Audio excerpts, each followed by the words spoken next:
নিজের মৃত্যু একাধিকবার স্বপ্নে দেখেছি, এক্ষেত্রে আমার কি করণীয়? আমি কি এটার জন্য কোনো সতর্কবার্তা, এটা কি আমার জন্য কোনো সতর্কবার্তা হতে পারে?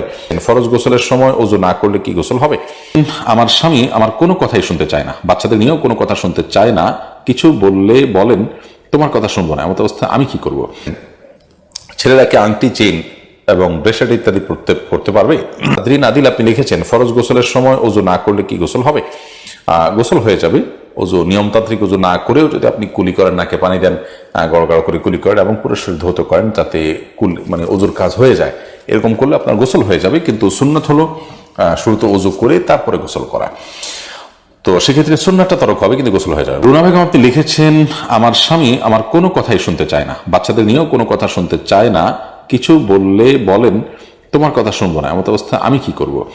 দেখুন, এক্ষেত্রে একটা বাস্তবতা হলো যে আমাদের সমাজে আমাদের মা বোনরাও সাংসারিক জীবনে স্বামীর উপরে খবরদারি করতে চান এবং অযাচিত যেখানে তার খুব একটা ভূমিকা না রাখলেও চলে, সে বিষয়ে তিনি শুধু ভূমিকাই রাখেন না, বরং রীতিমতো ঝগড়াঝাটিতে লিপ্ত হন। যেমন কথার কথা, তিনি কিভাবে উপার্জন করবেন না করবেন, যদি হালাল পথেই থাকে তাহলে সেক্ষেত্রে তার বিজনেস পলিসি স্ত্রী তার ঠিক করে দেওয়ার কথা নয়।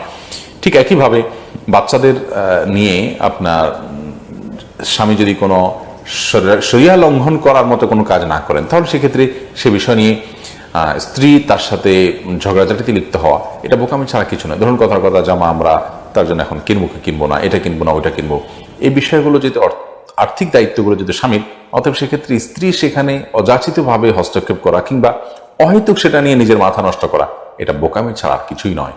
আমরা প্রত্যেকে যার যার নিজের গণ্ডির মধ্যে যদি থাকি এবং নিজেকে নিয়ে আমরা ব্যস্ত রাখি এবং অপ্রয়োজনীয় কাজ থেকে বেঁচে থাকি, তাহলে সেটা হবে আমাদের জন্য সবচেয়ে কল্যাণকর। এই বিষয়টাও আমরা অনেক মা বোনরা লক্ষ্য করেন না। আবার অনেক স্বামী আছে যে স্বামী স্ত্রীর মধ্যে যে পারস্পরিক যে একটা সম্পর্ক আছে, ভালোবাসা, সেই সম্পর্কের কারণে যে চাওয়াগুলো আছে, যে পরামর্শগুলো আছে স্ত্রীর তরফ থেকে, সেগুলোকে যে আমলে নিতে হয়, এটা যে ভদ্রতার অংশ, সেটুকু অনেক পুরুষরা জানেন না। তো এক্ষেত্রে আমরা ওই সমস্ত বন্ধুদেরকে সবর করতে বলবো যারা এই ধরনের পুরুষের সাথে সংসার করছেন। ইমরান হাসান লিখেছেন, নিজের মৃত্যু একাধিকবার স্বপ্নে দেখেছি, এক্ষেত্রে আমার কি করণীয়? আমি কি এটার জন্য কোনো সতর্কবার্তা, এটা কি আমার জন্য কোনো সতর্কবার্তা হতে পারে? সতর্কবার্তা হতে পারে, আবার ভিন্ন কিছু হতে পারে। অনেক সময় শয়তান মানুষকে পরেশান করার জন্য স্বপ্ন দেখায়। অনেক সময় ব্ল্যাক ম্যাজিক করলে মৃত্যুর স্বপ্ন মানুষ বেশি বেশি দেখতে পারে, ভীতিকর হয়, এরকমও হতে পারে। আর মৃত্যু তো আমাদেরকে বরণ করতেই হবে। অতএব মৃত্যুর স্বপ্ন আমরা দেখি বা না দেখি, সর্বাবস্থায় মৃত্যুর জন্য আমরা প্রস্তুতি গ্রহণ করব। আর ঘুমানোর সময় ওযু করে শোবেন, ঘুমের দোয়া পড়ে শোবেন এবং সকাল সন্ধ্যা জিকির আজকার দোয়াগুলো নিয়মিত পড়বেন। ইনশাআল্লাহ বিদিনিল্লাহ, যদি শয়তানের তরফ থেকে হয়ে থাকে তাহলে সেটি নিয়ন্ত্রণে চলে আসবে এবং সেটি থেকে আপনি রক্ষা পাবেন। মাহদি আল হাসান আপনি লিখেছেন, ছেলেরা কি আংটি, চেইন এবং ব্রেসলেট ইত্যাদি পড়তে পারবে? যদি স্বর্ণের হয় তাহলে সেটি ছেলেদের জন্য পড়া জায়েজ নয়, কারণ স্বর্ণের ব্যবহার আল্লাহ তাআলা নারীদের জন্য জায়েজ রেখেছেন, পুরুষদের জন্য নয়। আর পুরুষদের জন্য কেন নয়? আল্লাহর বরং যা নিষেধ করেছেন আমাদের জন্য, সেটার মধ্যে অবশ্যই কোনো না কোনো কল্যাণের দিক আছে। কোনো রহস্য ছাড়া আল্লাহ রাব্বুল আলামিন কোনো নির্দেশ আমাদেরকে দেননি। সেটা আমরা জানি বা না জানি, বুঝি কিংবা না বুঝি, আজ বুঝি কিংবা কিছুদিন পরে বুঝি। অতএব ছেলেদের জন্য স্বর্ণের কোনো গহনা ব্যবহার করা জায়েজ নয়, স্বর্ণের কোনো কিছু ব্যবহার করা জায়েজ নয়। আর আংটি যদি পড়তে হয় তাহলে সেক্ষেত্রে রূপার আংটি ছেলেরা পড়তে পারে।